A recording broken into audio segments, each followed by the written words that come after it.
तपाईहरुको मोबाइलमा WhatsApp application खोलेर कुनै पनि साथीलाई भोइस मेसेज छोड्छु भन्दा होल्ड बटन दबाउँदाखेरि तपाईको मोबाइलमा यस्तो खालको इन्टरफेस शो गर्यो भनी सम्झिनुस् कि तपाईको मोबाइलभित्र माइक्रोफोन बिग्रेको छ भनेर।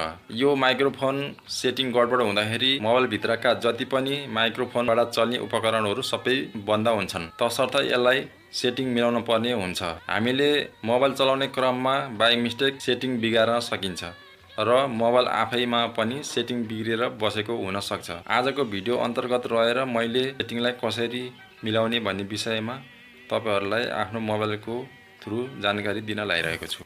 मैले तपाईहरुलाई मोबाइलको स्क्रिनतिर लिएर जाँदै छु। साथीहरु, यसका लागि सेटिङलाई क्लिक गर्नुपर्ने हुन्छ। अनि त्यसपछि स्क्रल डाउन गर्नु होला। तपाईले यहाँ देख्न सक्नुहुन्छ एप्स भनेर। यसलाई क्लिक गर्नु होला। सी अललाई दबाउनु होला। अनि स्क्रल डाउन गर्दै जानु, जहाँ गएर तपाई WhatsApp देख्नुहुन्छ त्यहाँ गएर WhatsAppलाई क्लिक गर्नुपर्ने हुन्छ। WhatsApp आयो, WhatsAppलाई मैले क्लिक गरेँ। त्यसपछि यस्तो खालको इन्टरफेस आयो। पर्मिसनलाई दबाउनु। त्यसपछि तल जानु, तल सार्नु। त्यसपछि माइक्रोफोन आयो, यसलाई क्लिक गर्नु। त्यसपछि तपाईले यहाँ दिन सक्नुहुन्छ डोन्ट एलाउ।